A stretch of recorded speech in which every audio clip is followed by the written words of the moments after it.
Nah, mungkin sebelum kita mulai ke sesinya, saya izin membacakan peraturan peserta untuk mengikuti webinar pada hari ini ya.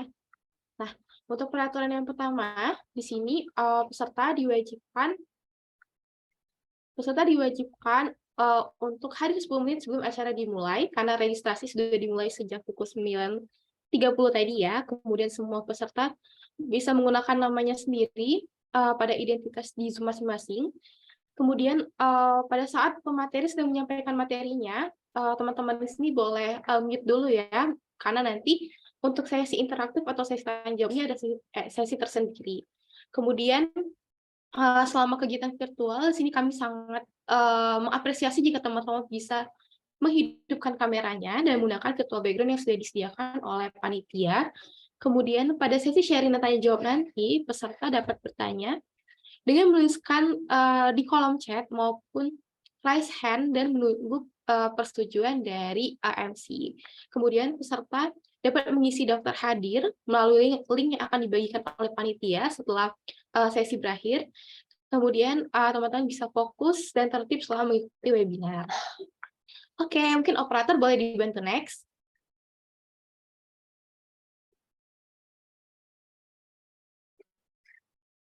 Baik, langsung saja kita ke sesi selanjutnya di sini agar pembukaan webinar kita juga secara resmi.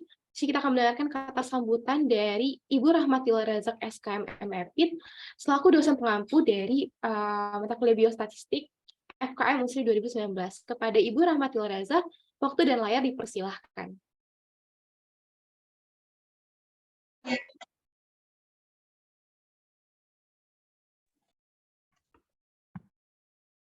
Baik, suara saya bisa terdengar? Bisa, Bu, sangat jelas. Baik. Assalamualaikum warahmatullahi wabarakatuh. Selamat pagi semua. Baik, puji syukur kita panjatkan kehadirat Allah Subhanahu wa Ta'ala. Atas izinnya lah kita bisa berkumpul di virtual meeting pada hari ini.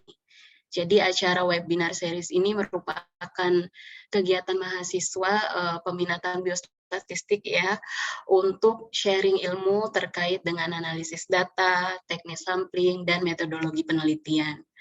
Kami sangat mengapresiasi kegiatan keilmuan seperti ini, karena sejatinya ilmu yang semakin dibagi dan disebarluaskan, insya Allah akan menambah berkah dan menambah ilmu bagi sang pembagi itu sendiri. Saya ingin menyampaikan apresiasi yang setinggi-tingginya untuk teman-teman mahasiswa biostatistik, khususnya angkatan 2019, atas kerja kerasnya sehingga acara ini bisa terlaksana. Terakhir, saya ingin sampaikan semangat untuk para peserta dalam mengikuti acara ini hingga akhir. Dengan ini, saya selaku salah satu dosen pengampu mata kuliah, membuka dengan resmi kegiatan webinar ini. Semangat berbagi dan menimba ilmu. Assalamualaikum warahmatullahi wabarakatuh. Waalaikumsalam warahmatullahi wabarakatuh. Baik, terima kasih banyak kepada Ibu Rahmatillah Razak. Dan berakhirnya sambutan dari Ibu Rahmatillah Razak SKM MFIT, maka dimulai secara resmi juga nih untuk webinar series kita selama beberapa waktu dan beberapa pekan ke depan. Terima kasih banyak Ibu, mungkin boleh di next operator.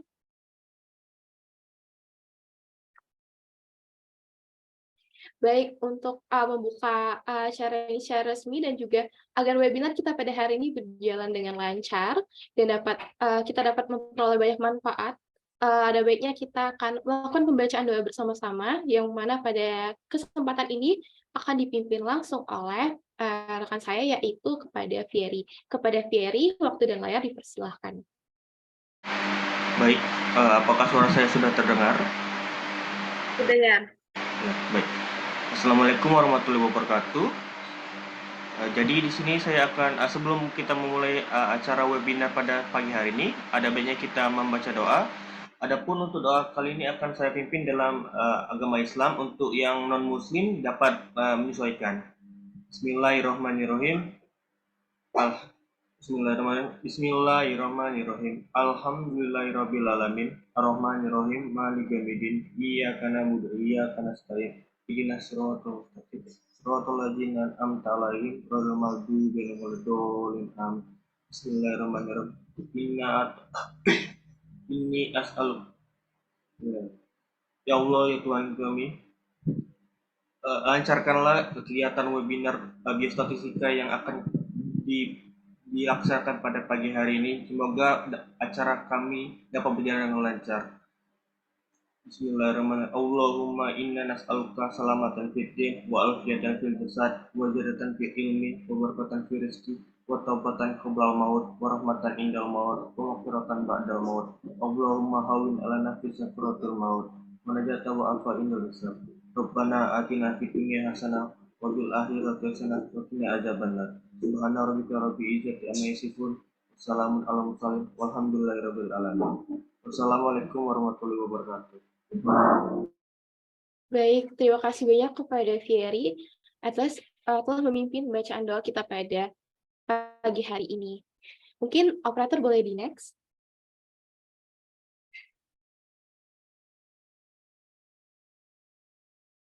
Baik, kita akan masuk ke sesi dokumentasi terlebih dahulu ya, agar kita bisa memotret nih kegiatan kita pada hari ini.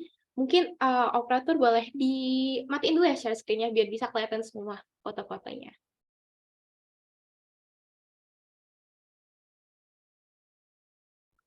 Baik, di sini mungkin saya tunggu sekitar 10 detik untuk teman-teman yang mungkin ingin mempersiapkan diri untuk on-cam.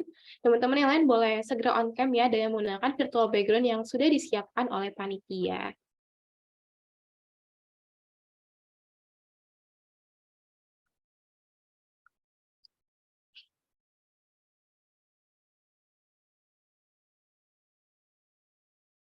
Baik. Baik, apakah ada teman-teman yang ingin on-cam lagi? Oke, kalau tidak mungkin saya izin pimpin untuk foto bersamanya ya. Oke, mungkin sih saya aja yang mengambil fotonya. Mungkin dalam hitungan saya, yang pertama gaya formal dulu kali ya. Oke, yang 1, 2, 3. Oke. Oke, selanjutnya mungkin boleh gaya bebas. 1, 2, 3.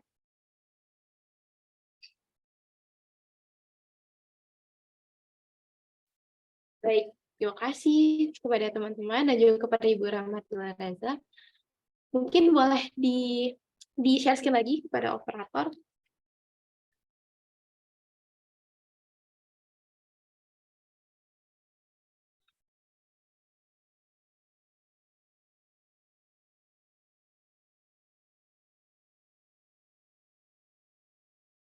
Baik, terima kasih banyak kepada Cici yang sudah sangat bersabar menjadi operator. Mungkin bentar ya, di sini masih kebetulan saya masih loading. Oke, sudah muncul. Baik, langsung saja mungkin kita ke main session ya, atau sesi utama di webinar pada hari ini, yang mana kita bisa langsung ke materi pertama tentang analisis univariate ya, karena seperti yang kita tahu analisis univariate ini sangat penting untuk penelitian maupun penyusunan skripsi kita semua di sini, di mana pada materi pertama ini akan langsung disampaikan oleh speaker kita yang sangat keren, yaitu Nur Khalifah. Kepada Nur Khalifah, waktu dan layar dipersilahkan. Baik, terima kasih kepada Grace atas kesempatannya. Aku izin share screen ya, teman-teman.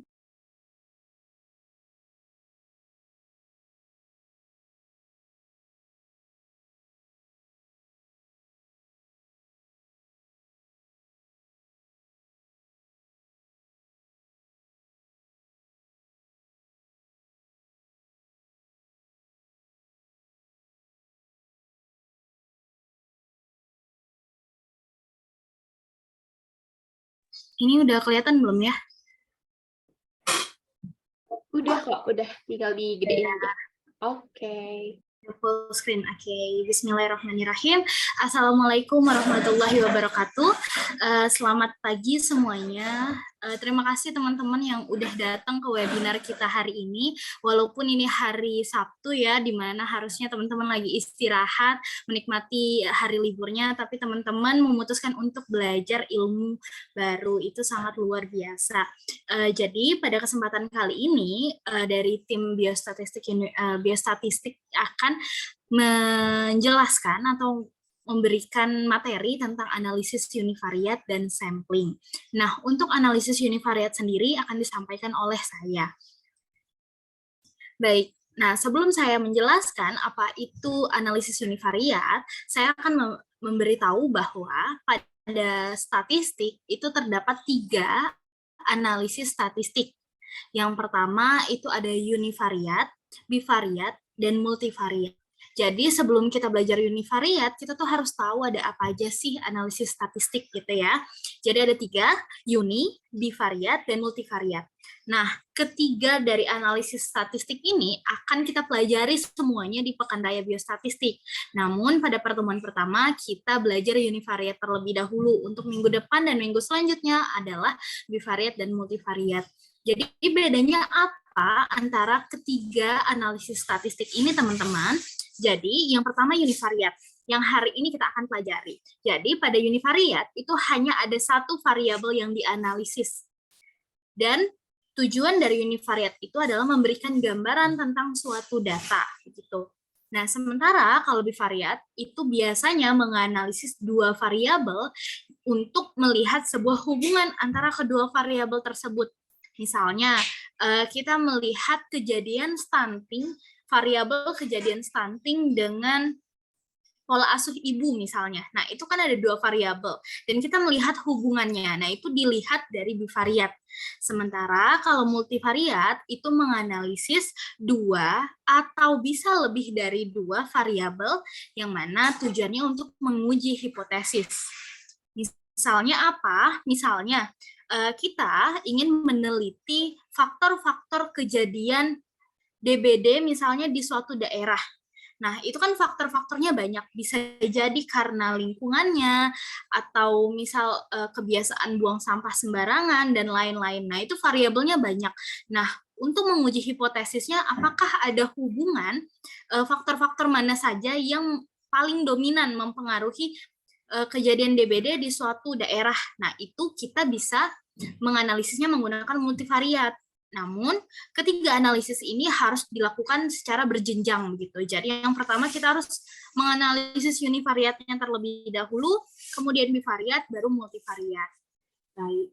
Nah, ini langsung kita masuk ke analisis univariatnya. Jadi, analisis univariat adalah analisa yang dilakukan untuk menganalisis tiap variabel dari hasil penelitian. Tapi ketika menganalisisnya, itu hanya satu-satu, masing-masing dianalisisnya. Jadi nggak langsung 2 atau 3 variabel. Kemudian tujuan dari analisis univariat ini apa sih? Yaitu meringkas kumpulan data hasil pengukuran sedemikian rupa sehingga kumpulan data tersebut berubah menjadi informasi yang berguna. Maksudnya apa? Jadi kita kan banyak ya data itu.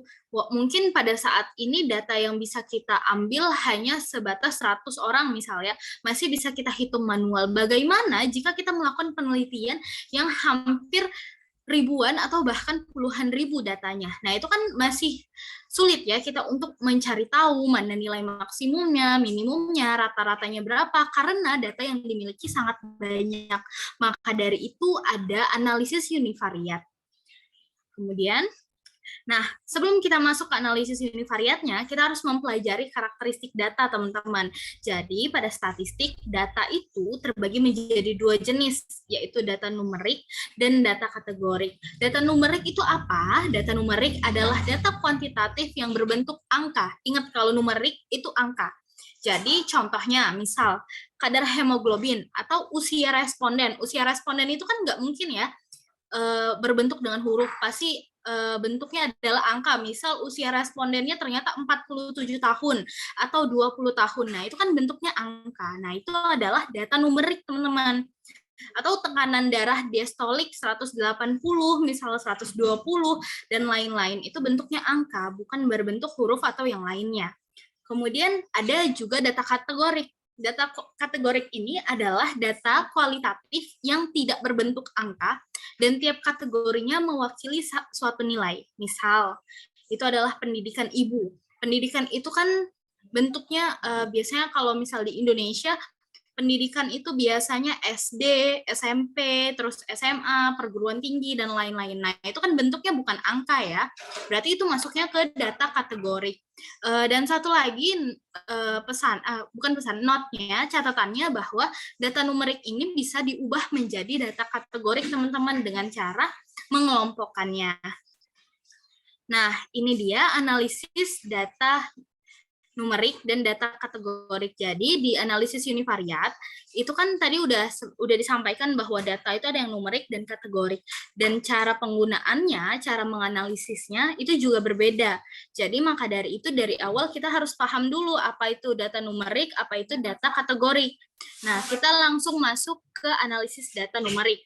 Jadi kalau di SPSS ini saya bantu baca sedikit aja tutorialnya karena nanti akan langsung ditunjukkan tutorial langsung di SPSS ya. Jadi kalau analisis data numerik itu pakai analyze, kemudian klik descriptive statistik, kemudian frequencies.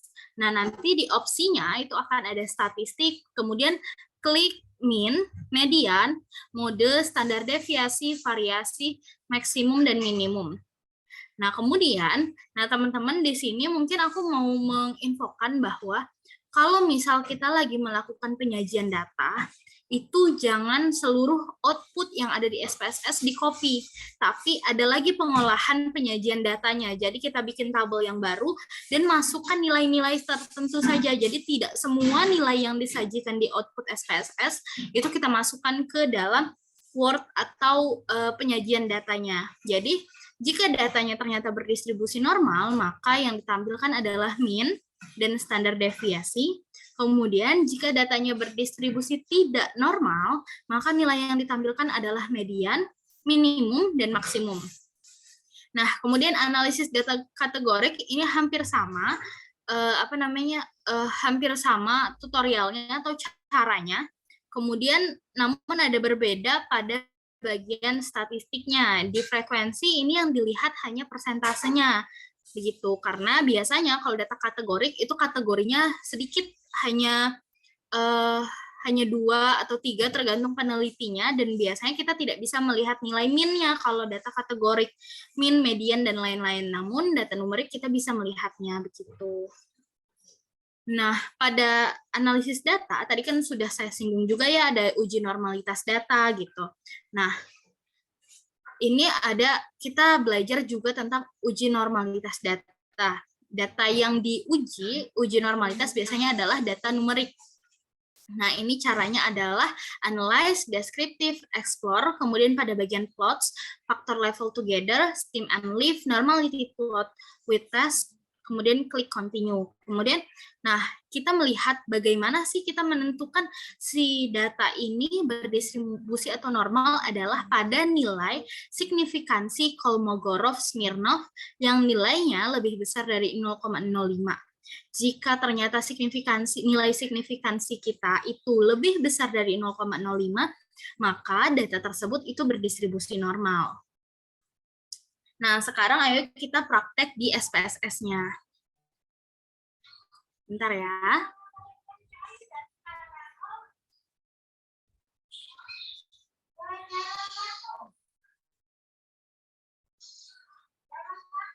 Nah, udah masuk belum ya teman-teman?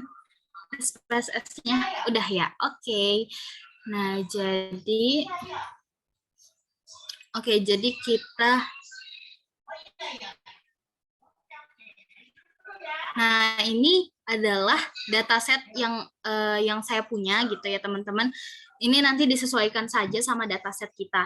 Jadi, yang pertama itu kita lihat di variable view-nya untuk melihat apakah data tersebut adalah data numerik atau data kategorik.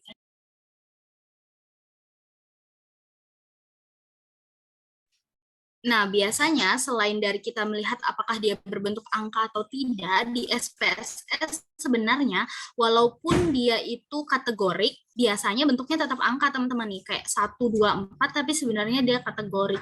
Jadi yang dilihat apa? Biasanya kalau kategorik itu ada satu kategori tertentu.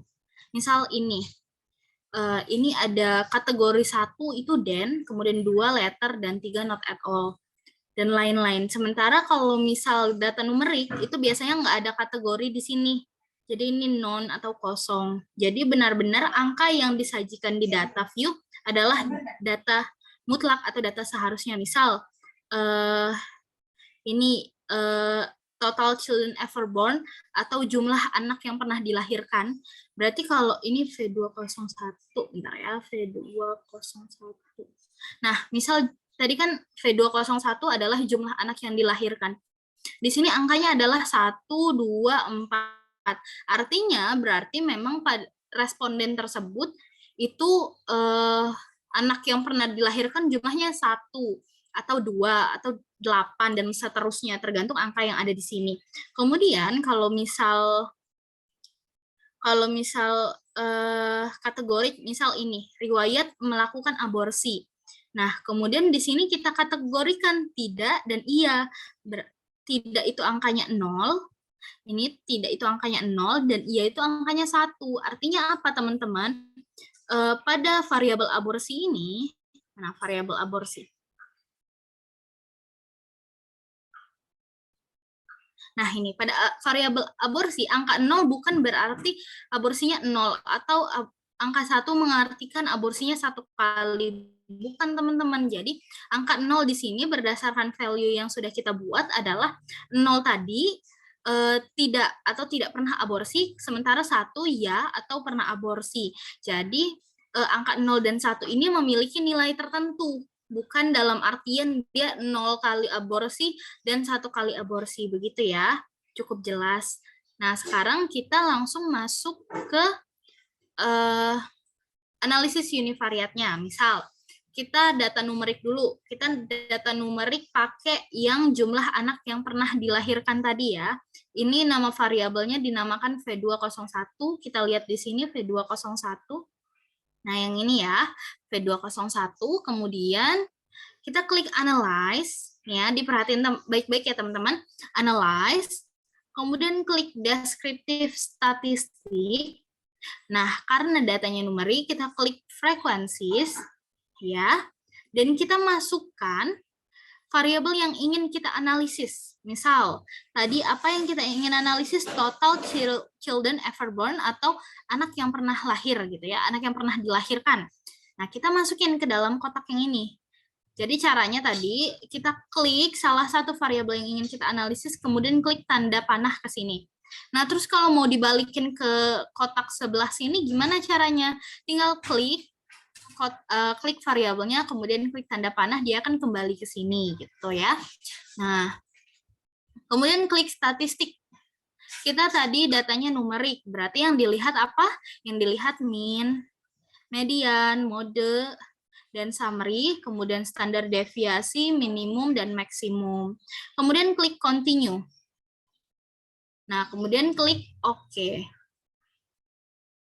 Nah, kita tunggu beberapa saat. Jika biasanya kalau misal datanya banyak dan laptop kita cukup berat, ini datanya agak lama gitu ya keluarnya. Jadi boleh ditunggu beberapa saat, tapi ini udah keluar. Nah, di sini di bagian tabel statistik bisa kita lihat ada valid 9.430. Berarti data yang ada di sini adalah 9.430 dan missingnya 0, alhamdulillah.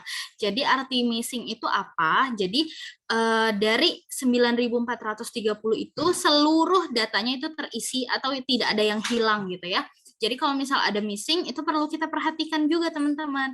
Apakah ada kesalahan ketika kita menginput data? Outputnya belum kelihatan. Oh, ya, outputnya belum kelihatan ya, teman-teman. Maaf. Oh iya, tadi cuma SPSS-nya. Bentar ya. Screen aja deh, biar nggak bolak-balik share screen. Nah, udah kelihatan belum ya outputnya? Udah ya? Oke. Mohon maaf ya, teman-teman. Ini aku ulang. Jadi, ketika kita selesai menganalisis tadi, ini akan muncul output, dan ini nih beda layernya nih sama si data tadi. Data di sini, sementara kalau bentuknya seperti ini bentuknya seperti ini namanya output, di mana ini adalah hasil dari analisis kita gitu ya. Nah, ini adalah ini adalah output dari analisis univariate yang tadi kita kerjakan. Jadi di sini ada pertama bagian statistik. Nah, di bagian tabel statistik itu dijelaskan bahwa angka validnya adalah 9.430. Artinya data yang ada dalam dataset tadi ada 9.430 dan missingnya 0. Artinya data semuanya terisi. Jika terdapat missing di sini artinya ada beberapa data yang keskip ketika kita menginput atau yang lainnya. Nah, hal tersebut perlu diperhatikan. Kemudian didapatkan min atau rata-ratanya yaitu 2,29. Jadi rata-rata dari responden ini anak yang pernah dilahirkan adalah 2,29. Kemudian median atau nilai tengahnya adalah angka 2 dan mode atau nilai yang paling sering muncul adalah 1, standar deviasinya adalah 1,385, minimumnya adalah angka 1 dan maksimumnya 14. Artinya dari 9.430 responden ini paling banyak ada responden yang pernah melahirkan 14 anak gitu ya. Jadi kita bisa melihat minimumnya ada responden yang pernah melahirkan hanya 1 anak dan maksimumnya ternyata paling banyak ada yang pernah melahirkan sampai 14 anak. Nah, ini tadi yang seperti disampaikan di awal bahwa tujuan univariat adalah meringkas data yang ada menjadi suatu informasi. Jadi kan nggak mungkin ya kita ngelihat tadi dari 9.430 ini paling banyak nilai berapa nih, itu kan banyak banget ya dan bakal menghabiskan waktu. Sementara di analisis univariat kita bisa langsung mendapatkan yang paling banyak responden itu adalah satu anak atau responden pernah melahirkan 1 anak dan maksimumnya ada responden yang pernah melahirkan sampai 14 anak. Nah, kalau misal kita ngeliatin satu-satu itu kan cukup menghabiskan waktu ya. Gitu. Nah, ini adalah salah satu contoh analisis univariat untuk data numerik. Nah, selanjutnya kita untuk data kategorik. Data kategorik tadi kita pakai yang aborsi aja ya, teman-teman, riwayat melakukan aborsi. Nah, coba kita lihat. Oke. Nah, sebelumnya mungkin kalau misal ada teman-teman yang bingung, bedanya data view dan variable view itu apa? Kalau variable view ini tempat di mana kita bisa melihat variabel-variabel yang kita masukkan secara detail dari mulai jenisnya, kemudian kelebaran angka, desimal, terus kemudian apa dari arti variabel tersebut, kemudian kategorinya, dan lain-lain, itu bisa kita lihat di variable view. Sementara di data view itu ya datanya yang ada gitu ya. Nah, kita lihat ini mana aborsi tadi. Nah, ini aborsi. Oke, kita analisis univariatnya. Ini adalah kategorik ya, teman-teman. Jadi klik descriptive statistik, kemudian frequencies. Nah, ini yang tadi kita lakukan, total child ever born, itu kita balikin lagi ke kotak di keseluruhan variabel. Nah, yang mau kita analisiskan adalah aborsi. Lihat ini, riwayat melakukan aborsi, klik variabelnya, kemudian klik tanda panah, dan statistik tadi, itu tadi karena ini kategorik, jadi ini nggak perlu ya teman-teman, kita matiin semuanya. Itu langsung continue aja dan klik OK. Ini outputnya kelihatan kan ya? Oke, kelihatan. Nah, beda. Nah, ini dia kalau misal statistik yang tadi ya, di tabel statistik numerik kita bisa dapat min, median, dan lain-lain. Sementara di kategorik kita nggak dapat, karena memang nilai kategorik tidak bisa ditemukan tidak bisa dihitung min, mediannya, dan lain-lainnya. Nah, ini cuma ada nilai validnya 9.430 dan missingnya 0. Nah, bedanya kalau misal di kategorik kita bisa melihat frekuensinya dan persentasenya. Jadi, riwayat melakukan aborsinya terdapat 87%, responden yang tidak atau sama dengan 8.203 orang yang tidak pernah melakukan aborsi. Dan untuk ianya itu bisa kita lihat dari persen ya. Ini ada 13%. 13% responden yang pernah melakukan riwayat melakukan aborsi atau setara dengan 1.227 orang. Nah, itu tadi analisis univariat, teman-teman. Ingat, kalau misal datanya adalah kategorik, kita bisa melihat frekuensi dan persentasenya. Sementara kalau misal numerik, kita cuma bisa lihat mean, median, modus, standar deviasi, minimum, maksimum, dan summary-nya gitu ya. Jelas. Jadi nanti kalau misal kita udah mau masuk ke analisis univariate, jangan lupa pahami terlebih dahulu apa itu data kategorik dan data numerik. Nanti kalau misal masih ada yang bingung, boleh ditanyain. Nah, yang kedua adalah uji normalitas data. Uji normalitas data itu bisa dilakukan dengan cara klik descriptive statistik, di-analyze descriptive statistik, kemudian klik explore. Nah, di explore akan muncul bentuk seperti ini. Nah, coba kita buka, coba kita melakukan uji normalitas pada variabel jumlah anak yang pernah dilahirkan maksudnya. Nah, ini pada variabel total children ever born, kita masukin ke dependent list, kemudian klik plots. Nah, di sini ada beberapa yang harus kita checklist. Yang pertama, factor level together, stem and leaf, histogram, dan jangan lupa normality plots with test. Karena kita mau menguji normalitas data. Kemudian klik continue. Oke. Kemudian klik OK. Ini ditunggu ya sebentar karena lagi loading. Nah, ini akan muncul seperti ini.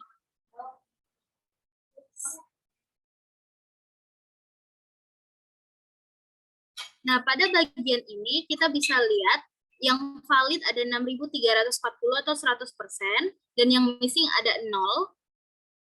Nah, di sini nilai yang kita lihat ada pada tabel test of normality.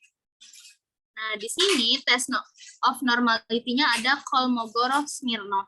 Dan yang dilihat adalah nilai signifikansinya yaitu 0,00. Ini kalau di SPSS memang kelihatannya cuma 000 aja ya. Tapi kalau di depannya itu ada titik, artinya itu ada 0 di depannya. Jadi 0,00 nih. Sama kayak yang ini ada titik 244, artinya dibacanya 0,244 ya, bukan 244. Jadi ini signifikansinya adalah 0,00. Oke, 0,00 artinya 0,00 ini lebih besar, lebih kecil dibandingkan 0,05. Nah, bisa kita lihat di materi sebelumnya. Nah, di materi tadi nilai batas ambang batasnya adalah 0,05. Dan nilai yang dikatakan data tersebut berdistribusi normal jika datanya itu lebih besar daripada 0,05. Sementara nilai yang kita dapatkan tadi adalah 0,000. Artinya lebih kecil daripada 0,005. Dan artinya berarti data yang kita uji kali ini tidak berdistribusi normal. Ingat batasnya ada 0,05, kalau lebih kecil artinya tidak berdistribusi normal, jika lebih besar itu artinya berdistribusi normal. Nah, selain itu juga uji normalitas data ini bisa kita lihat dari nilai histogram, teman-teman. Nah, biasanya kalau misal datanya itu berdistribusi dengan normal, histogramnya akan berbentuk dengan lonceng. Jadi yang paling kirinya itu kecil, kemudian yang paling banyak, paling tengah, itu tuh paling tinggi. Kemudian makin ke kanan makin mengecil, bentuknya akan seperti lonceng. Nah, itu dikatakan bahwa mereka berdistribusi normal, tapi di sini histogramnya tidak menunjukkan bentuk apapun, sehingga data tersebut tidak berdistribusi dengan normal. Nah, kemudian kita bisa melihat juga pada grafik yang ini namanya normal QQ plot of total children ever born. Kalau misal kita bingung ya sama statistiknya nilainya, bisa lihat dari sini nih. Titik-titik ini nih. Kalau titik-titik ini nempel sama garis yang ada, itu tandanya data kita berdistribusi normal. Tapi kita lihat di sini, dia nggak nempel sama garisnya, malah keluar dari jalur ya. Nah, ini artinya data tidak berdistribusi dengan normal, begitu teman-teman. Jadi, ingat kalau misal normalitas data itu bisa dilihat dari bisa dilihat dari statistik, secara statistik yaitu nilai signifikansi, kemudian bisa dilihat juga dari histogram, dan kemudian juga bisa dilihat dari grafik normal QQ plot gitu ya. Oke, jadi mungkin untuk analisis univariat tadi kita belajar bagaimana menganalisis data numerik dan data kategori, dan juga kita mempelajari uji normalitas data. Nah, terus apa sih gunanya si uji normalitas data ini? Nah, jadi uji normalitas data ini tujuannya adalah untuk membantu kita nanti ketika analisis bivariat, menentukan uji apa yang harus kita gunakan, karena si normalitas data, apakah data kita normal atau enggak, itu tuh sangat mempengaruhi uji yang kita akan pilih nanti gitu. Jadi sebelum kita beranjak ke bivariat, memang baiknya kita untuk memahami terlebih dahulu dan melakukan uji normalitas data. Begitu teman-teman. Jadi cukup sekian untuk materi analisis univariat dan normalitas data. Terima kasih teman-teman yang udah mau dengerin materinya. Saya kembalikan kepada MC. Baik, terima kasih banyak Nur atas penyampaian materinya yang sangat-sangat keren ya. Mungkin orang-orang tuh suka lebih tepatnya kita sering tricky nih gitu. Kalau univariat ini sebenarnya susah-susah gampang ya, karena kayak terlihat mudah tapi waktu diaplikasikan ternyata masih banyak bingungnya juga nih gitu. Jadi dengan materi dari Nur tadi nih, semoga kita semua di sini lebih ngerti ya ke depannya univariat, karena univariat ini kayak analisis yang paling dasar atau yang bisa dibilang paling basic ya dalam menganalisis data-data penelitian maupun untuk penyusunan skripsi teman-teman nanti. Oke, mungkin operator boleh dibantu share screen.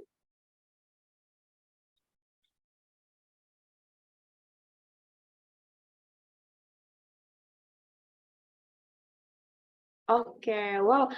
Jadi karena tadi kita sudah banyak belajar dan terpapar dengan berbagai materi dan juga SPSS yang mungkin agak-agak pusing gitu ya. Pagi udah dikasih SPSS nih.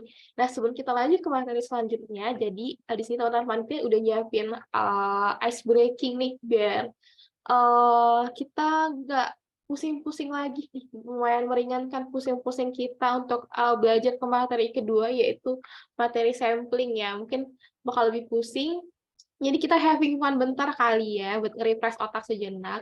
Nah, jadi di games-nya ini simple aja teman-teman, ini kayak cuman buat ya buat pemanasan aja gitu. Jadi teman-teman nanti jawabannya boleh banget di-drop di chat ya. Jadi ini games-nya tuh kayak eee, cuman nebak gambar, mudah banget, cuma tebak gambar. Teman-teman pasti udah sering deh main tebak gambar yang ada di aplikasi maupun di mana pun.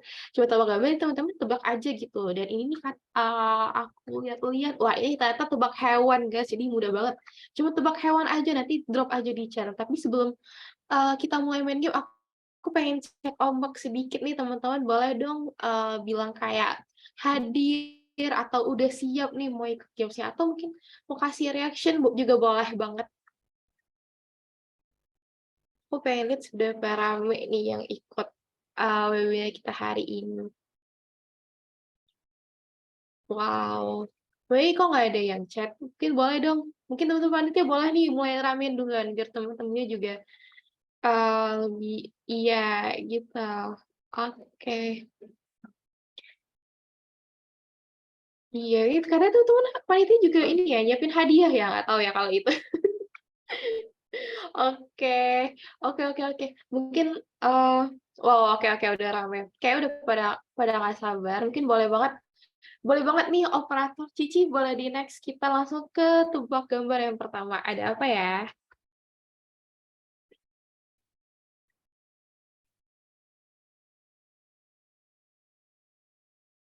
Wah, nungguin ya?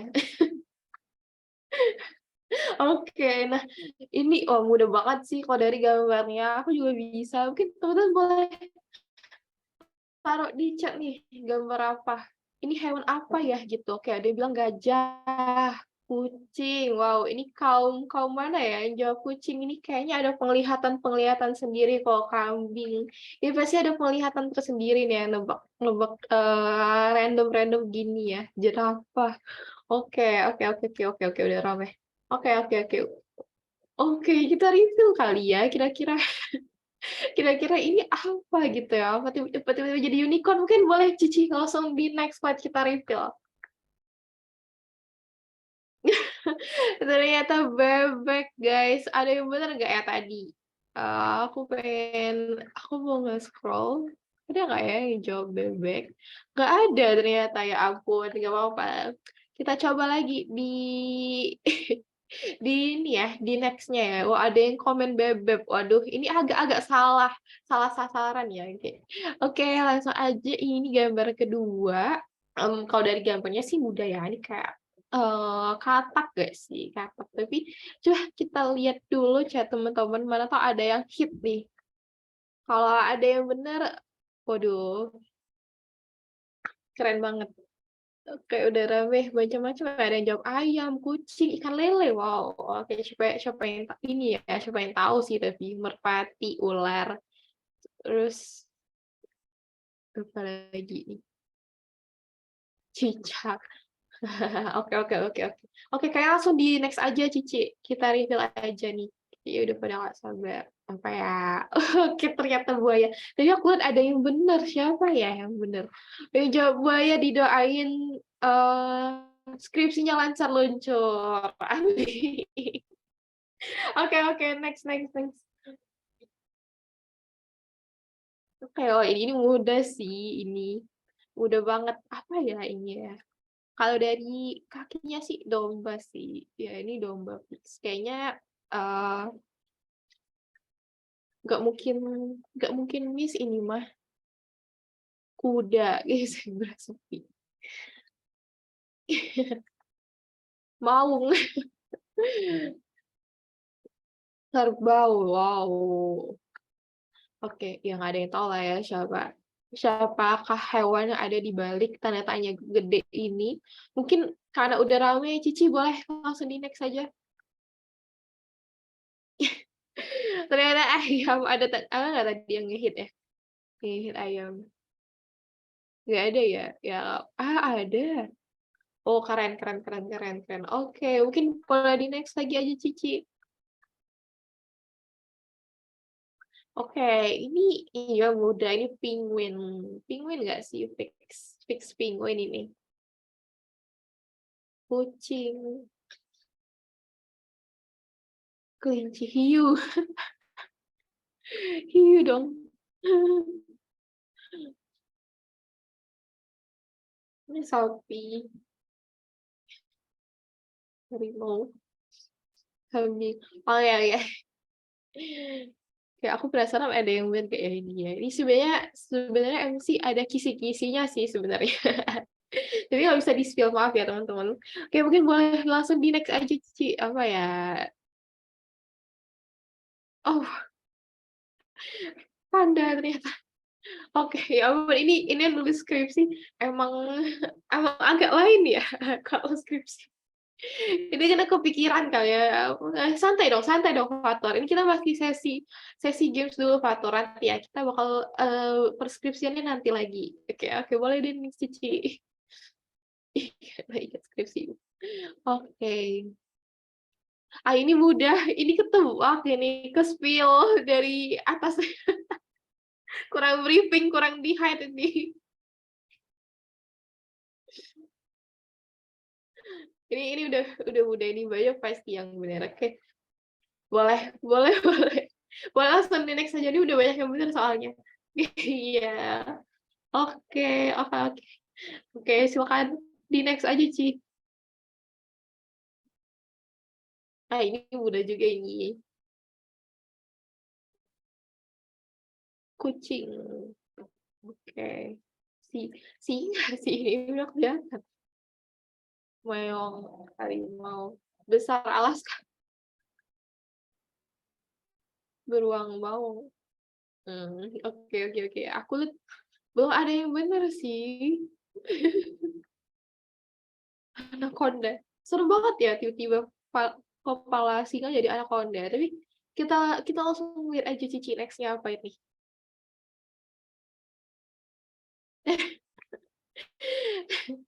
Ternyata hamster guys, ya ampun lucu banget.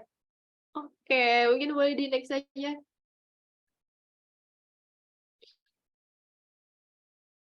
Nah, kalau ini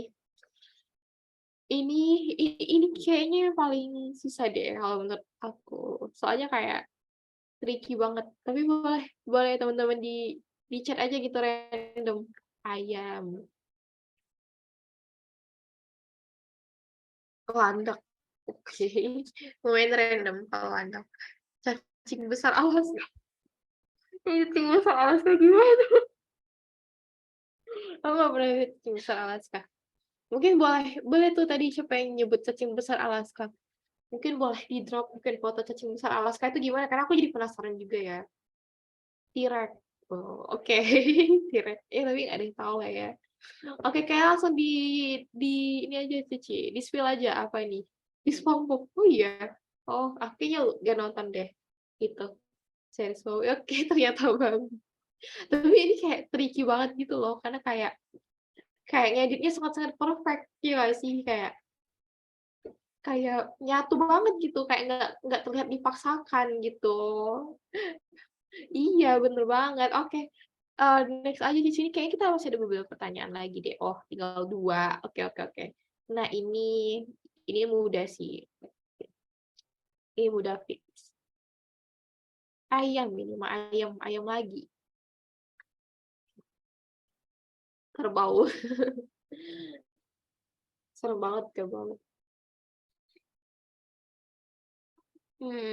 Kambing, sapi, king cobra, oke. Aku nggak kebayang king cobra gimana. Oke, ada lagi nggak yang mau nebak? Ular, jerapah, bebek semut. Oke, Cici mungkin boleh langsung di-spill aja apa? Oke, ternyata anjing, guys. Gak ada yang benar sih tadi, maaf ya, guys. Oke, ini yang terakhir banget. Pulas sama. Wow, ini ada kreditnya ya. Ini yang terakhir, ini kayaknya mudah deh. Kucing, ular, kucing, hewan. Ini udah capek kayaknya. Kayaknya buat hewan. Pasti bener sih kalau hewan. Godzilla, kuku. Lelah banget loh membayangkan Godzilla ada di ini, kepala Godzilla ada di badan ini, siput. Oke, kayaknya kita langsung reveal aja nih. Nyonya Pop dong. Ternyata kucing guys, ini tadi ada yang bener deh. Keren. Oke oke. Gimana guys gamesnya? Lumayan lah ya buat ice breaking di tengah-tengah per-SPSS duniawi.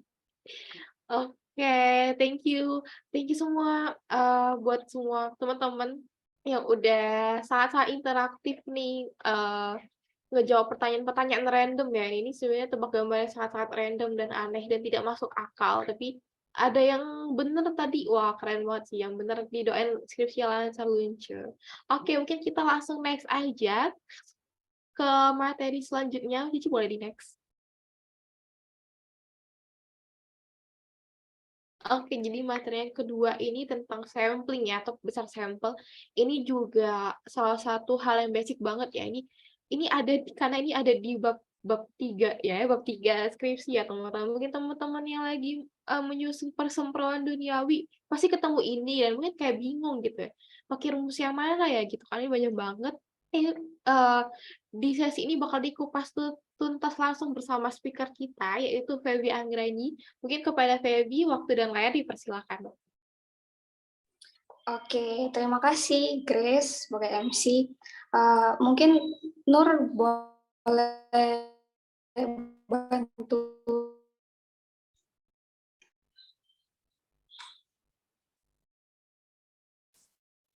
Oke.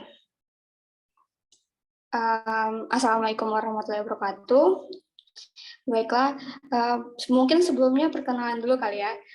Nama saya Feby Anggraini, mahasiswa peminatan biostatistik Universitas Sriwijaya angkatan 2019. Nah, pada kesempatan kali ini saya akan mencoba sharing terkait sampling kepada teman-teman sekalian. Mungkin bisa di next. Nah, sebelum masuk ke perhitungan besar sampel, pemilihan metode pengambilan sampel, alangkah lebih baiknya kita tahu dulu nih, apa sih yang dimaksud oleh sampel.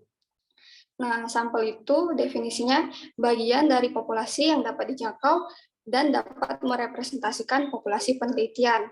Nah, di sini ada kata-kata merepresentasikan. Nah, jadi kita sebagai peneliti itu mengambil sampel hendaknya harus dapat merepresentasikan atau menggambarkan populasi penelitian yang telah dipilih, atau dengan kata lain hasil kesimpulan dari penelitian kita itu dapat digeneralisir atau dapat berlaku pada populasi penelitian kita. Nah, udah tahu kan pengertian sampel itu apa? Nah, kenapa sih penentuan pemilihan sampling itu tuh perlu dilakukan? Nah, itu ada beberapa alasan. Yang pertama yaitu tidak mungkin meneliti semua orang di populasi. Nah, ini sudah jelas sekali ya. Kalau kita itu nggak mungkin untuk meneliti semua orang di populasi, karena pasti akan membutuhkan waktu yang lama, terus pasti membutuhkan banyak tenaga, dan juga mungkin akan keluar biaya yang cukup besar. Selain itu, pengukuran populasi juga akan meningkatkan systematic error pada penelitian. Itulah mengapa kita sebagai peneliti harus mengambil sampel pada penelitian kita. Next. Nah, pada rancangan sampel itu ada beberapa tahapan. Yang pertama yaitu menentukan tujuan penelitian. Nah, kenapa sih harus menentukan tujuan penelitian? Kita menentukan tujuan penelitian di awal karena beda tujuan penelitian akan berbeda cara dalam perhitungan besar sampel dan pengambilan dan pemilihan metode atau teknik pengambilan sampelnya. Kalau misal kita di penelitian kita hanya ingin mengestimasikan suatu variabel, tentunya akan berbeda cara perhitungan besar sampelnya dengan perhitungan besar sampel menguji hipotesis antara dua variabel, itu tentunya akan berbeda. Itulah mengapa kita di awal itu harus menentukan dulu tujuan penelitian kita itu apa. Apakah hanya menguji, apakah hanya mengestimasikan suatu variabel atau menguji hipotesis dari dua variabel. Nah, yang selanjutnya yaitu mendefinisikan populasi target. Nah, ini tentunya sebelum kita menentukan jumlah sampel, pemilihan besar sampel itu pasti harus diketahui dulu ya populasi yang akan kita pilih di penelitian kita itu siapa, target penelitian kita itu siapa, itu harus didefinisikan terlebih dahulu. Nah, langkah selanjutnya itu mengidentifikasikan kerangka sampel. Nah, kerangka sampel ini apa sih? Kerangka sampel adalah sebuah daftar yang memuat identitas seluruh unit populasi yang diteliti. Nah, ini harus seluruh unit populasi ya teman-teman sekalian. Adapun daftar identitas ini dapat berupa data nama, nomor HP, alamat. Nah, kenapa harus mengidentifikasi kerangka sampel? Karena ada beberapa metode penarikan besar sampel itu tuh yang mewajibkan metodenya, mensyaratkan metodenya itu harus menggunakan kerangka sampel. Jadi di awal kita harus tahu dulu nih, kira-kira di penelitian kita ini kerangka sampelnya ada atau enggak. Kalaupun nggak ada, itu apakah kerangka sampelnya bisa dibuat, itu tentunya akan berbeda cara metodenya itu. Lalu langkah selanjutnya yaitu menghitung besar sampel. Maksud saya memilih metode yang sesuai. Nah, metode ini ada sangat banyak ya. Mungkin di slide selanjutnya akan dijelaskan secara lebih rinci lagi. Tapi untuk sekarang next dulu ya. Nah, langkah selanjutnya itu menghitung besar sampel. Ini sama juga kayak metode perhitungan besar sampel ini, rumus perhitungan besar sampel ini ada banyak, dan nanti di slide selanjutnya akan dijelaskan lebih lanjut. Nah, langkah terakhir itu memilih sampel dan mengumpulkan data. Next.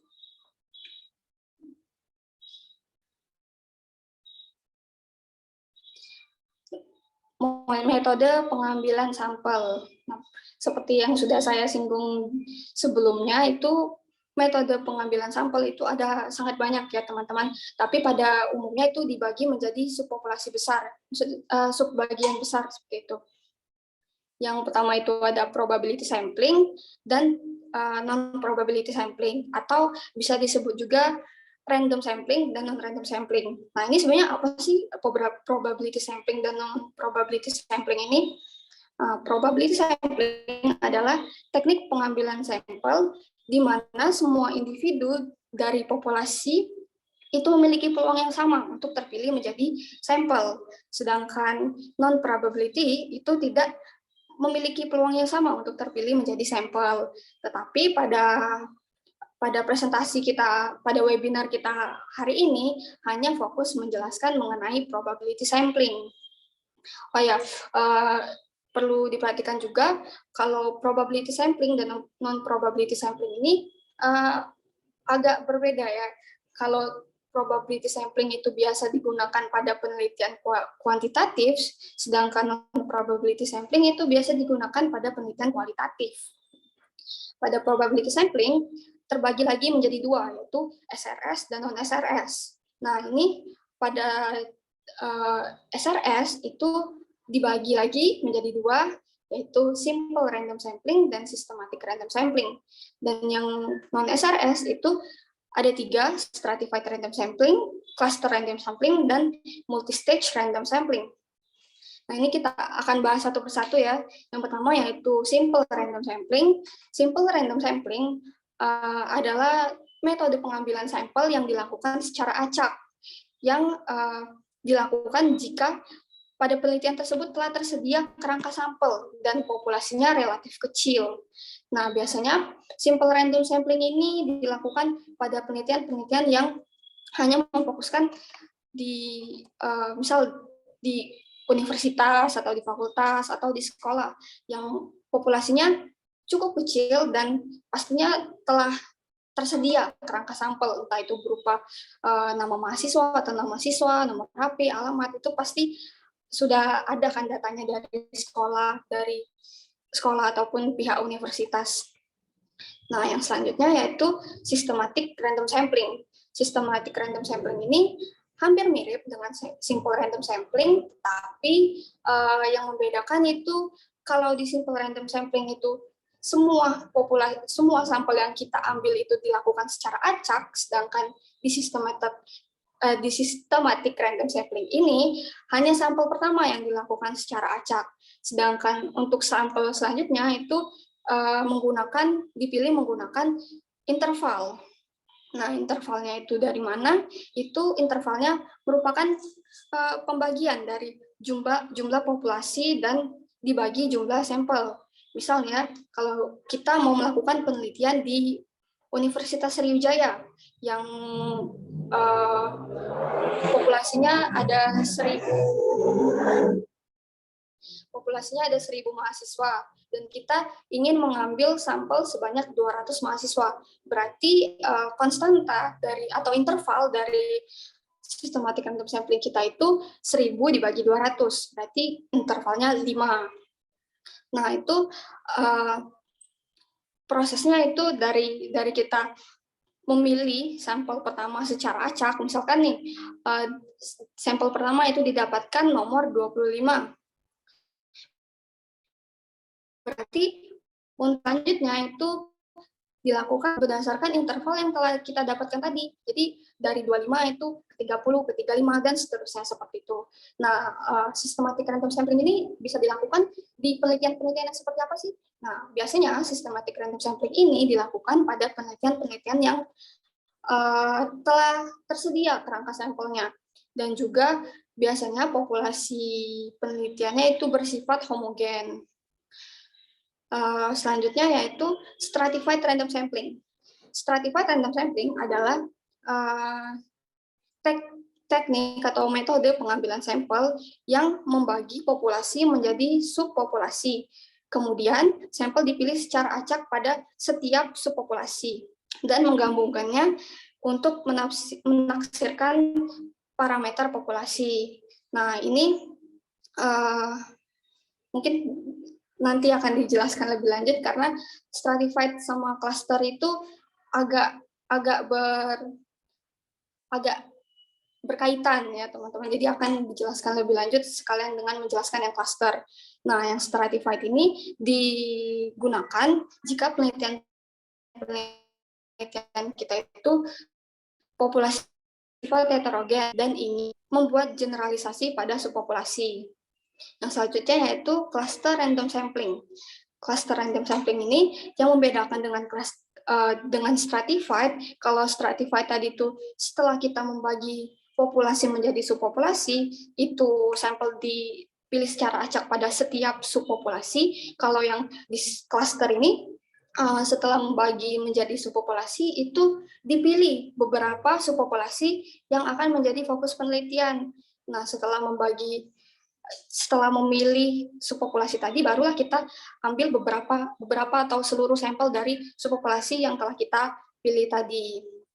Nah, cluster ini dilakukan jika penelitian tersebut tidak memiliki sampling frame atau kerangka sampel dan populasinya relatif luas ya dan sulit dijangkau. Mungkin untuk ilustrasinya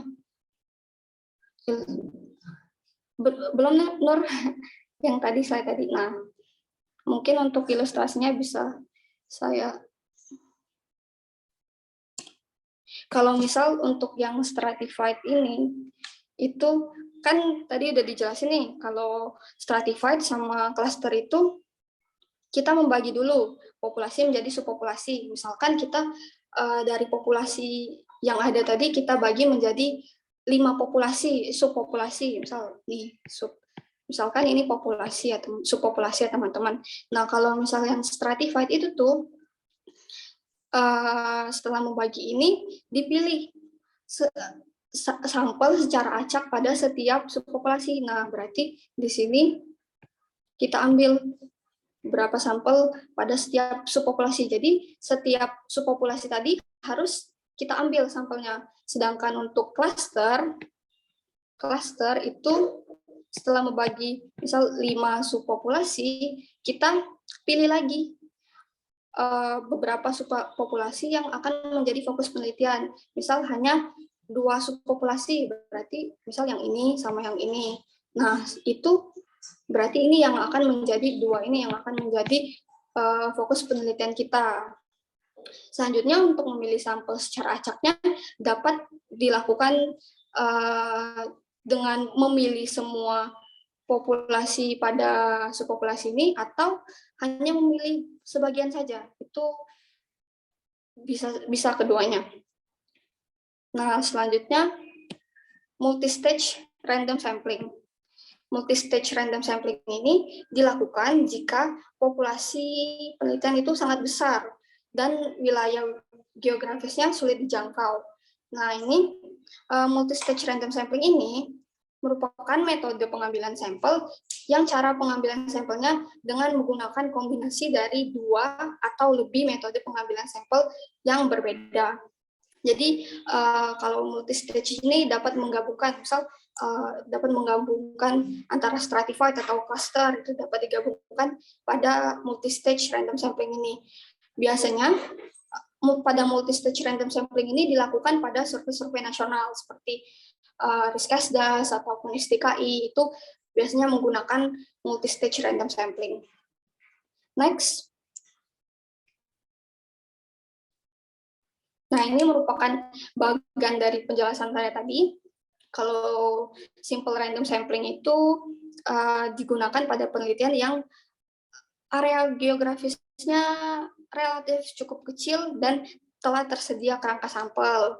Kalau kerangka sampelnya tidak bisa dibuat, maksud saya ya kerangka sampelnya tidak tersedia, maka menggunakan cluster sampling. Dan jika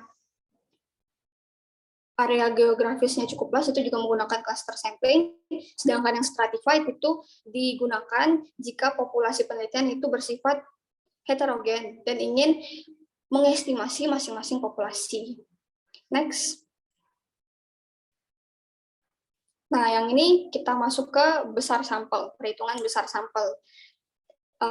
Seperti yang telah saya singgung di awal, bahwa pada tujuan penelitian itu ada dua kan, mengestimasi suatu variabel atau menguji hipotesis dua variabel. Nah, antara dua tujuan ini tentunya perhitungan besar sampelnya akan berbeda. Antara mengestimasi dan menguji hipotesis itu akan berbeda perhitungannya.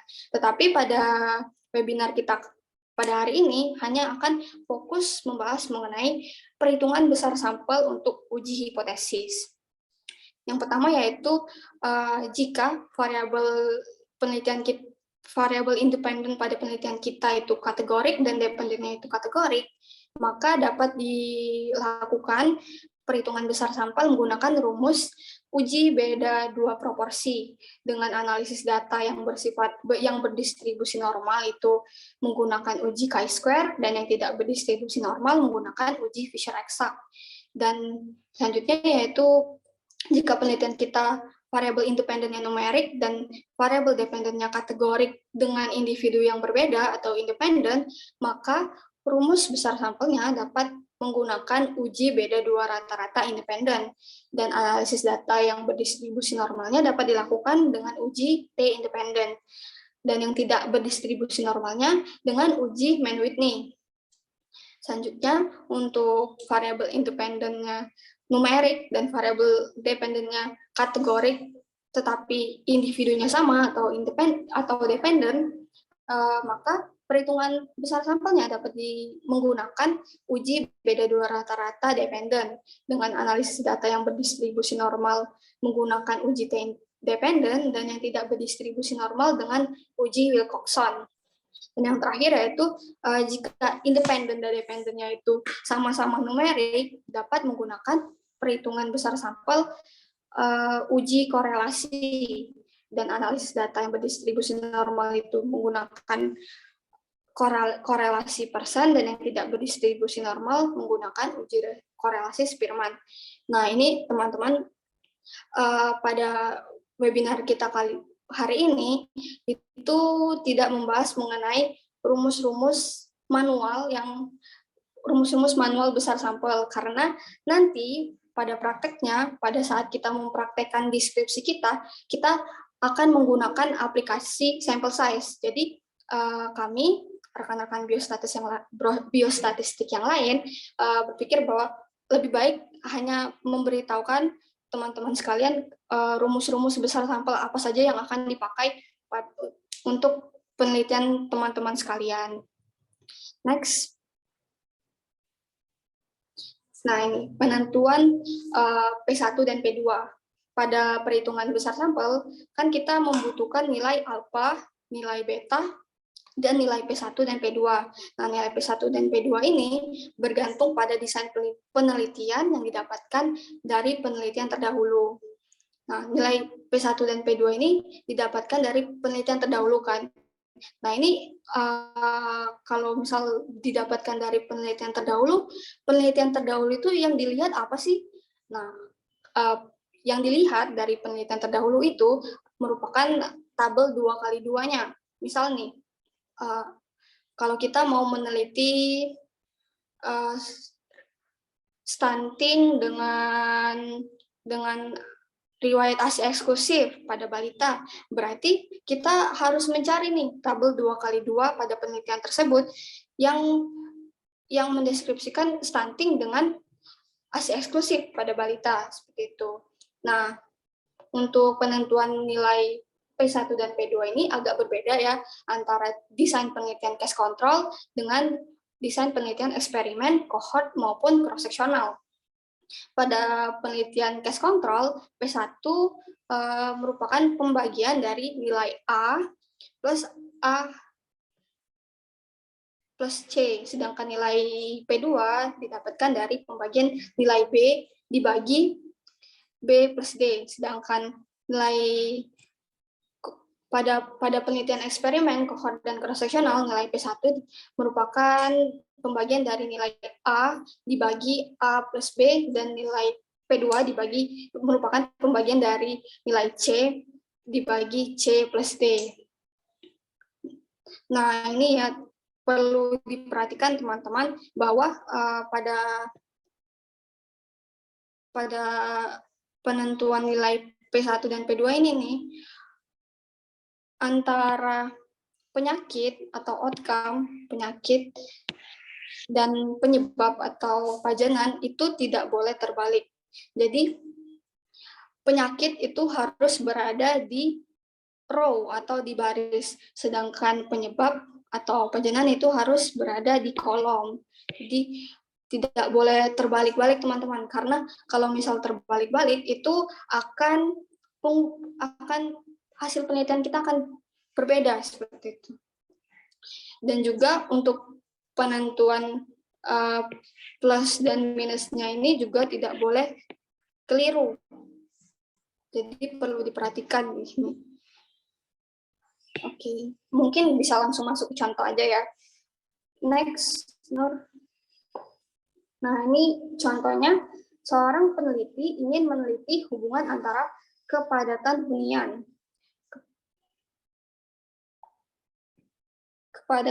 dengan kejadian TB paru di Kabupaten Oganilir.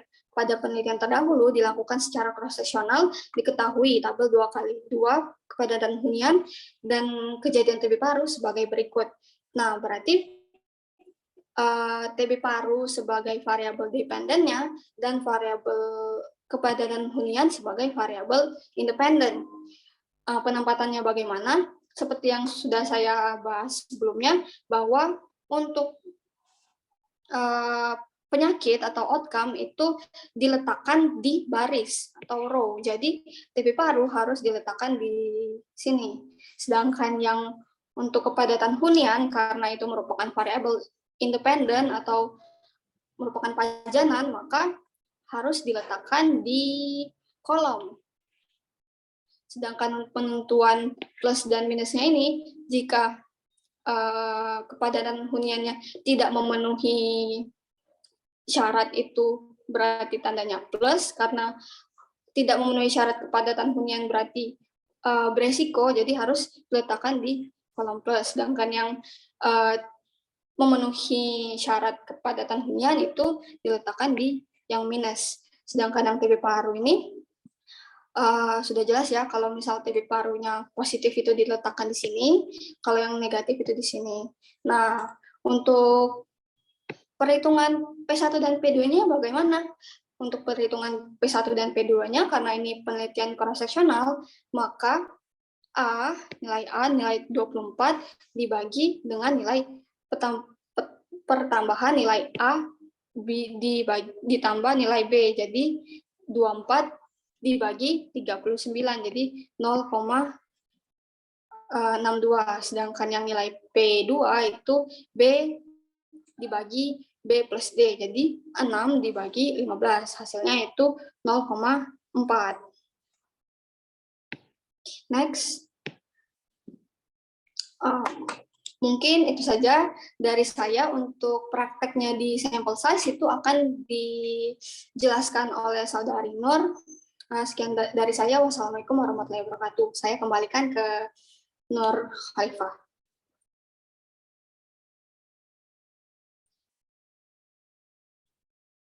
Oke, terima kasih Feby atas penjelasannya. Nah, jadi teman-teman, kalau misal menghitung sampel, itu tadi kan kita analisis univariat pakai aplikasi SPSS ya.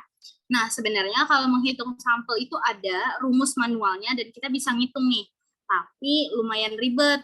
Nah, sekarang udah ada yang namanya aplikasi sample size. Nah, ini bisa di-download di internet, bisa ditemukan di aplikasi sample size 2.0. Nah, di sini yang kita pakai itu adalah rumus analisis beda dua proporsi, karena variabel yang dianalisis adalah kategorik dengan kategorik. Jadi yang diambil itu pada nomor 2. Nah, jadi ini tiap angka ini ada rumusnya masing-masing. Maksudnya variabel seperti apakah yang mau kita analisis, penelitian kita seperti apa gitu ya. Nah, itu tuh beda yang dipilih. Tapi yang paling umum memang orang-orang itu meneliti menggunakan beda 2 proporsi seperti yang diberikan contoh tadi. Nah, yang diklik itu ada di nomor 2.2. Nah, ini tinggal kita lihat apakah hipotesis yang kita gunakan adalah satu arah atau 2 arah. Nah, kebetulan hipotesis yang diberikan contoh tadi oleh Feby itu 2 arah. Jadi kita klik yang hipotesis test for two population proportion two side test. Jadi klik. Wah. Ulang. Sebentar. Bentar ya, guys.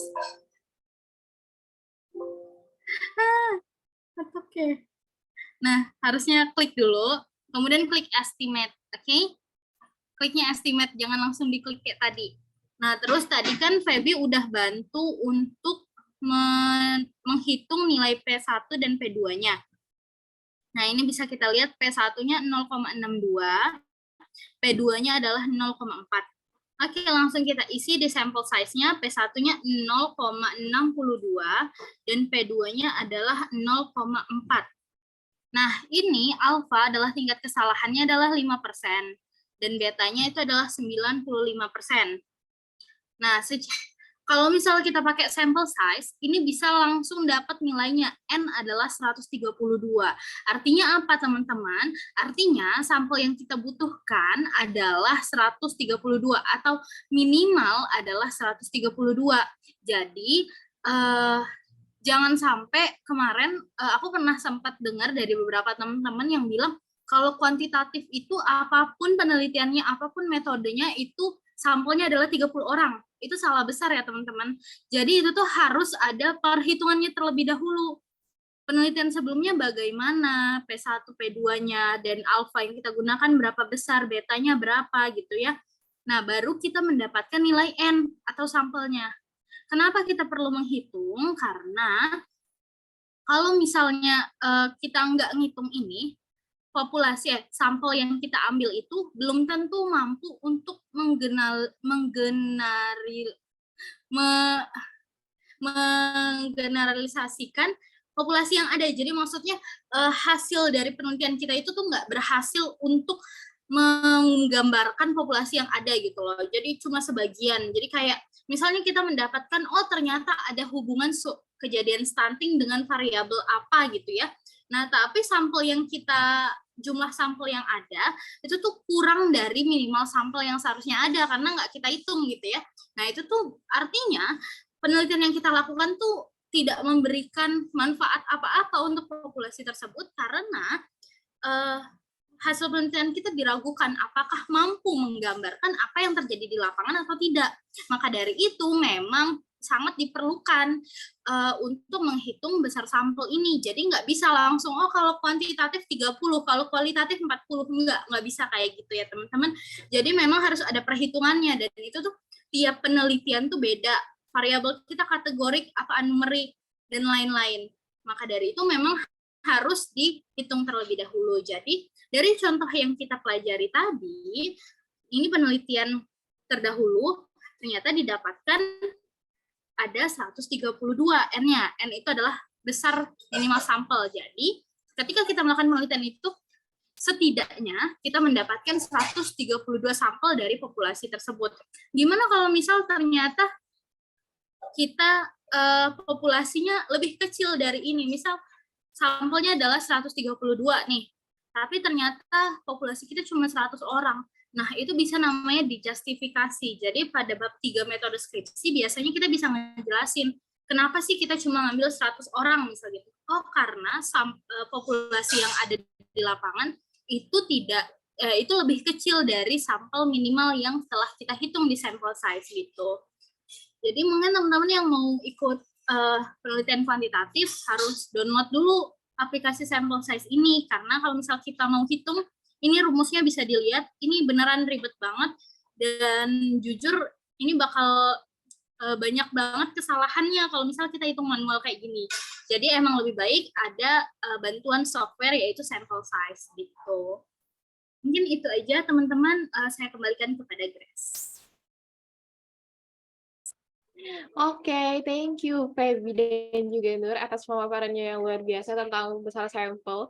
Kalau misalnya teman-teman selama ini suka kayak bingung-bingung Mas yang ngitung sampel, ada juga yang mungkin masih ngitung manual, ternyata ada loh software yang bisa ngebantu kita untuk ngitung besar sampel tanpa harus ngitung satu-satu lagi, benar kayak cuma dia masukin nilai P1, P2 dan sebagainya.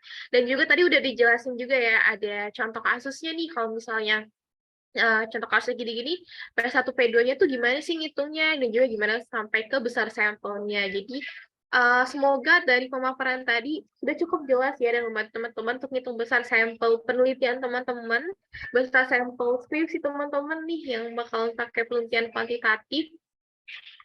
Jadi, bisa lebih satset gitu ya untuk melanjutin skripsinya. Nah, mungkin Cici boleh dibantu share screen lagi?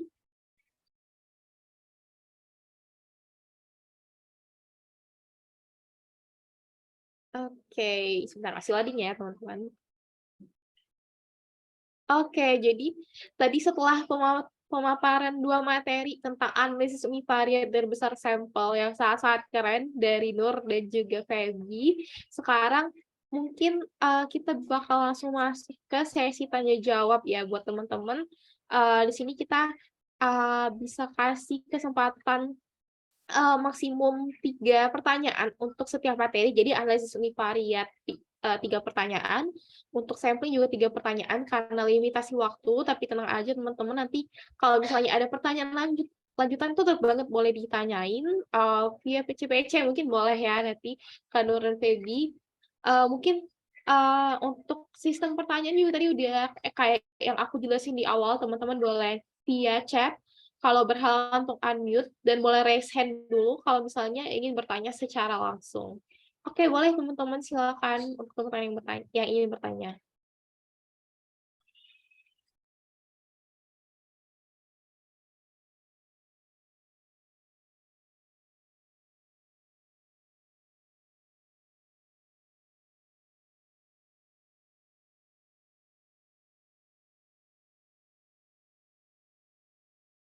Oke, mungkin materinya emang udah jelas banget ya, sebenarnya udah jelas banget, tapi teman-teman boleh kok nanya-nanya pertanyaan apapun yang berkaitan dengan besar sampel univariat.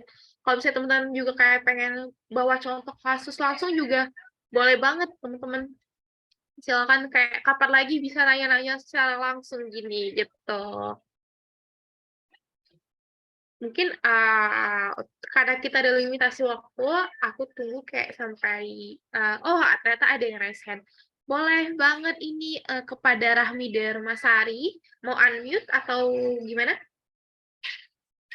Halo, izin masuk. Apakah suara saya terdengar, Grace? Terdengar jelas. Boleh banget Rahmi, silakan disampaikan pertanyaannya.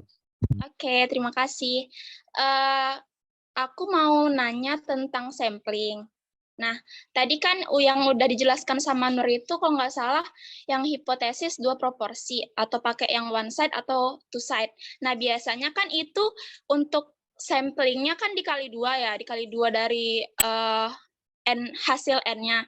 Terus kalau misalnya aku kan mau ngambil pakai case control gitu ya. Berarti kan pakai hipotesis odds ratio.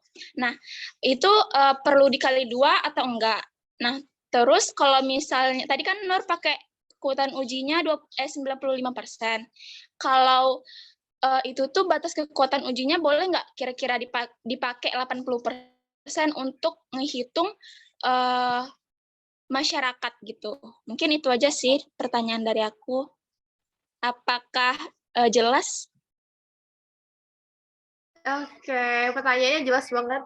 Terima kasih banyak Rahmi. Mungkin kita tampung dulu kali ya sembari teman-teman Nur dan Feby juga mungkin lagi mau riset sedikit gitu ya, mau mempersiapkan jawabannya. Mungkin boleh teman-teman yang lain dulu sambil kita menunggu jawaban dari Nur dan Feby. Apakah ada yang mau tanya lagi? Oke, Fitria mungkin boleh. Baik, terima kasih. Sebelumnya suara Fitri udah masuk belum? Terdengar, tapi boleh nggak volumenya digedein sedikit lagi? Oke, Grace. Jadi terima kasih untuk kesempatannya. Jadi izin bertanya. Nah, untuk P1 sama P2 tadi kan kita mendapatkannya itu dari penelitian sebelumnya ya. Nah, jika penelitian yang ingin kita lakukan itu kayak masih jarang dan untuk mencari jurnal-jurnal yang terkait topik itu susah gitu untuk mencari penelitian yang sama dengan topik yang ingin kita angkat. Nah, untuk P1, P2-nya itu seperti apa jadinya ya teman-teman? Mungkin itu saja dari Fitri. Terima kasih. Oke, terima kasih Fitria atas pertanyaannya. Oke, mungkin kita tampung dulu ya, mungkin sambil teman-teman speaker yaitu Nur dan Feby mencari jawabannya. Mungkin oke, Fidela boleh unmute. Izin ya, Assalamualaikum warahmatullahi wabarakatuh. Mungkin izin bertanya, kan tadi untuk sampel random, untuk pengukuran rumus sampel itu kan jika n populasinya itu kita belum ketahui ya, belum diketahui. Nah, jika populasi n telah diketahui, apakah rumusnya, apakah di sampel size itu kita bisa apakah di aplikasi sampel size itu bisa untuk mengukur jika populasi N-nya telah diketahui ya? Terima kasih. Oke, thank you Fidela atas pertanyaannya. Oke, mungkin untuk yang sesi pertama ini kita batasin 3 dulu kali ya, biar nggak overlap juga mungkin. Mungkin kita sambil menunggu, mungkin dari Nur dan Feby, apakah sudah ada pertanyaan yang ingin dijawab atau bagaimana? Mungkin boleh kasih notis.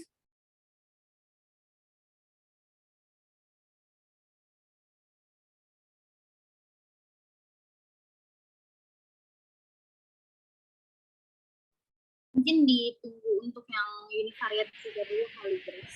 Jadi Apa gimana, Nur? Ditunggu sekalian sama pertanyaan untuk univariate. Oh, mau gabung ya? Oke, kalau gitu. Mungkin boleh 3 pertanyaan lagi maksimal sambil menunggu Nur dan Feby juga. Mungkin boleh teman-teman untuk pertanyaan lainnya.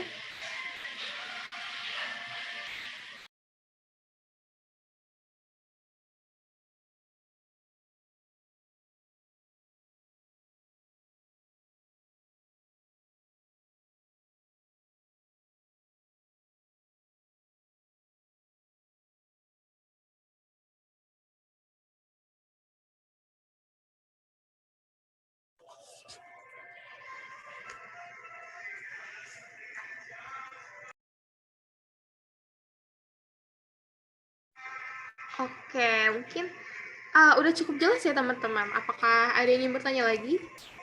Kita masih ada kesempatan untuk 3 pertanyaan lagi.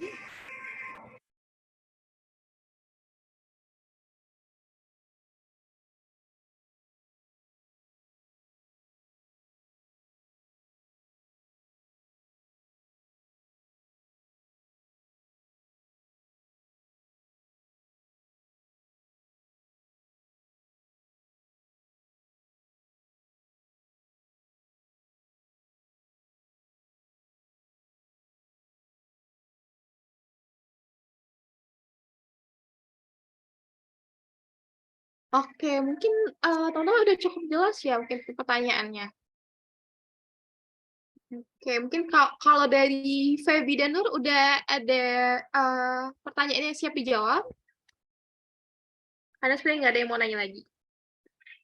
Boleh mungkin dijawab dulu kali ya. Boleh, oke, silakan. Ini mau dari Nur dulu atau dari Feby dulu? Gimana, Feb? Kamu?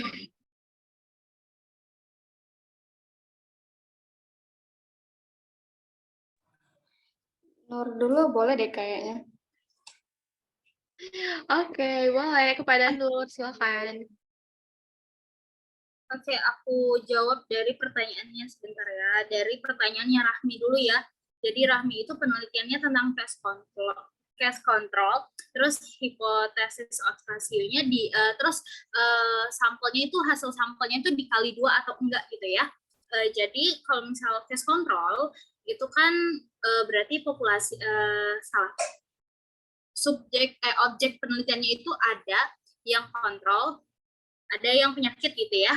Nah, itu baiknya tidak usah dikali 2. Kenapa? Karena kita tuh ketika di lapangan kita tuh tidak bisa mengestimasikan bagaimana dua kelompok itu ada, karena terkadang jumlah kontrol itu tuh nggak sebanyak yang pelajaran atau penyakit gitu. Jadi tetap hasil sampelnya tetap seperti itu. Kemudian bagaimana jika kekuatan ujinya 80% gitu ya. Sebenarnya kalau misal kekuatan uji nilai 1 min alfa atau beta itu sebenarnya itu kan ditentukan oleh penguji ya. Bagaimana peneliti maksudnya. Bagaimana peneliti itu merasa bahwa seberapa besar tingkat kesalahannya dan kekuatan uji pada penelitian tersebut gitu loh. Jadi ketika kita mau 80% ya sebenarnya nggak ada masalah apa-apa, tapi memang harus ada justifikasi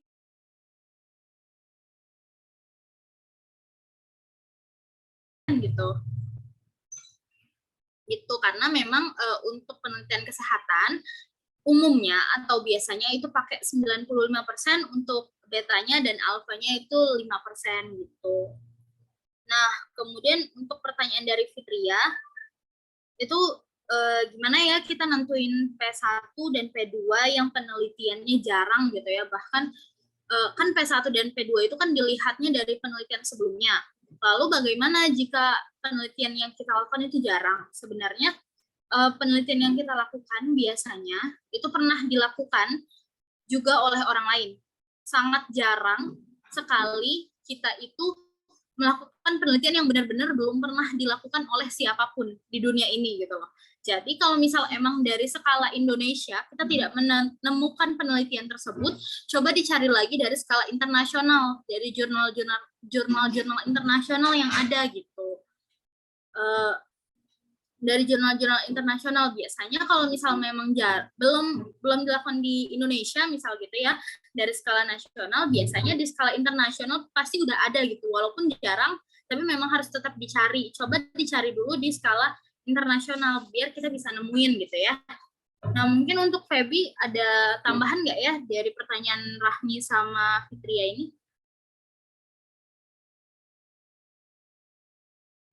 Kalau dari aku sih cukup. Oke, terima kasih Bu dan Feby. Mungkin kalau dari Fitria dan Rahmi, apakah cukup menjawab? Sudah menjawab? Oke, Nur. Dari Fitri udah cukup. Terima kasih. Oke, terima kasih Fitria dan Rahmi. Oke, mungkin untuk pertanyaan selanjutnya, tadi pertanyaan dari Videla ya. Ini mau dari Feby atau dari Nur lagi?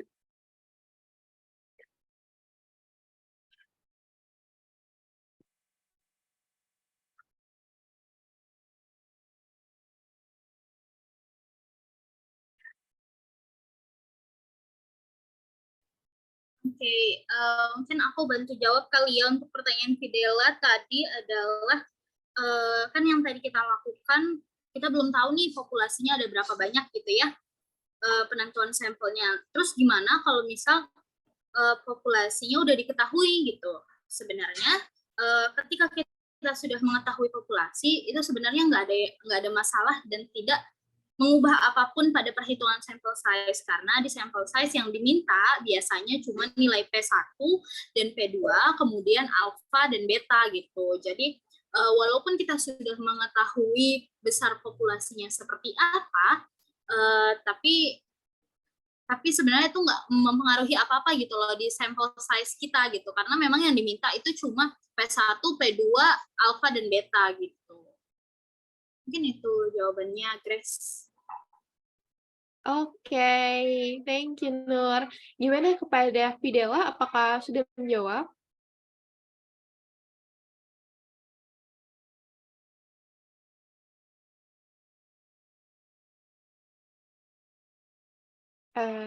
Oke. Oke, sudah menjawab ya, oke, terima kasih. Oke, mungkin ini, terakhir ya, terakhir banget, mungkin, ada lagi kah teman-teman yang ingin bertanya sebelum, sesi tanya jawabnya kita tutup? Iya, Grace, aku izin mau nambahin jawaban sedikit, boleh? Boleh, silakan. Oke, tadi untuk pertanyaan Fitria ya, mungkin beberapa teman-teman juga mungkin mengalami kendala yang sama, yaitu sulit banget buat nemuin penelitian-penelitian terdahulu. Kalau misal memang ternyata kita sudah melakukan riset penelitian terdahulu sampai ke skala internasional dan ternyata masih belum menemukan juga nih penelitian terdahulu dan menemukan P1 dan P2. Jadi satu-satunya cara yang bisa dilakukan adalah melakukan penelitian pendahulu, yaitu dilakukan dengan melakukan analisis univariate untuk melihat besaran masalah yang ada di wilayah tersebut. Misal kita mau menguji, menganalisis tentang stunting dengan hubungan antara stunting dengan pola pengasuhan di organ ilir gitu ya. Nah, ternyata kita tidak menemukan nih P1 dan P2-nya gitu ya, karena jarang banget penelitiannya, bahkan sampai skala internasional. Jadi yang perlu kita lakukan adalah melakukan penelitian terlebih dahulu, penelitian pendahulu, dengan cara melihat gambaran atau besaran masalah yang ada di organ ilir tersebut, bagaimana stunting di organ ilirnya, begitu. Jadi memang harus 2 kali kerja penelitiannya gitu. Tapi harusnya memang nggak ada penelitian satupun yang nggak pernah dilakukan oleh orang lain gitu ya, kecuali kita emang udah di ranah tertinggi seperti profesor S3 dan lain-lain gitu. Karena kita masih di ranah S1 biasanya, masih ada beberapa penelitian-penelitian lainnya yang sudah mendahului kita gitu. Jadi boleh diriset terlebih dahulu dan itu jalan terakhirnya kalau misalnya emang nggak ada sama sekali gitu. Terima kasih. Oke, terima kasih banyak Nur atas informasi tambahannya ya teman-teman. Jadi benar banget kayak kata Nur, kalau misalnya yang penelitian yang masih baru banget, masih fresh gitu ya, yang benar-benar belum ada, teman-teman boleh buat penelitian pendahulu ya, walaupun emang lebih effort, tapi ya kalau memang hatinya ke penelitian tersebut ya nggak apa-apa gitu. Oke, mungkin ini last call banget. Mungkin teman-teman kalau ada yang mau bertanya lagi sebelum sesi tanya jawabnya benar-benar ditutup. Oke, mungkin hitung aku tunggu sekitar 5 detik ya, kalau misalnya nggak ada lagi yang ingin bertanya, mungkin kita bisa lanjut ke sesi berikutnya.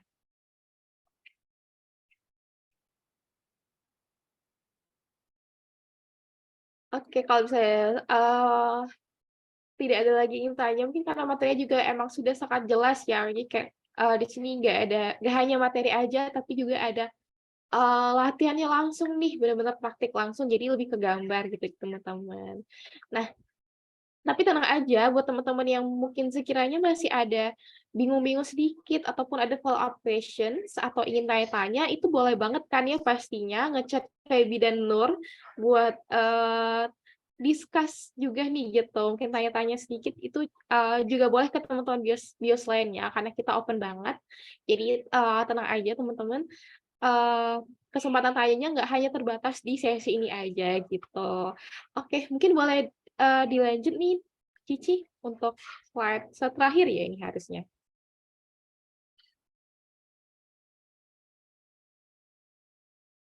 Oke, jadi bener banget kita ternyata nggak ini ya, nggak terasa sudah memasuki sesi akhir dari webinar, karena udah ke sesi closing. Jadi di sini aku selaku MC ingin mengucapkan terima kasih yang sebesar-besarnya kepada teman-teman yang udah stay dari awal sampai akhir. Untuk 45 partisipan di sini yang sudah sangat luar biasa. Walaupun di hari Sabtu nih ya, hari yang harusnya bisa leha-leha atau kayak jalan-jalan, tapi teman-teman malah habis gitu ya belajar univariate dan sampling. Di sini juga aku mau ngucapin terima kasih banyak kepada Feby dan Nur selaku speaker yang udah memberikan materi dan insight-nya yang sangat keren. Terima kasih banyak juga kepada Ibu Rahmatil Razak atas kata sambutannya juga yang sangat memotivasi dan sudah membuka secara resmi webinar ini. Dan juga di sini saya mohon maaf selaku MC apabila terdapat kesalahan baik dalam tutur kata saya maupun perbuatan saya. Di sini sekalian juga saya ingin izin kasih notis kalau webinar ini bukan webinar yang terakhir, malah webinar pertama, webinar pembuka, karena kita masih ada 2 webinar series lainnya di minggu depan juga di jam yang sama. Jadi di tanggal 19 November di jam 10 kita bakal belajar bareng-bareng soal analisis bivariat. Nah, untuk speaker-nya siapa? Wah, nggak bisa di-spill, nanti bakal teman-teman langsung lihat aja di minggu depan siapa. Jadi terima kasih banyak teman-teman atas antusiasnya ya, sangat interaktif banget webinarnya. Semoga materi yang disampaikan hari ini bermanfaat untuk penelitian teman-teman, untuk penyusunan skripsi teman-teman juga, maupun sebagai ilmu gitu ya. Oke, mungkin saya izin tutup. Terima kasih banyak dan selamat siang, selamat hari Sabtu, happy weekend semuanya.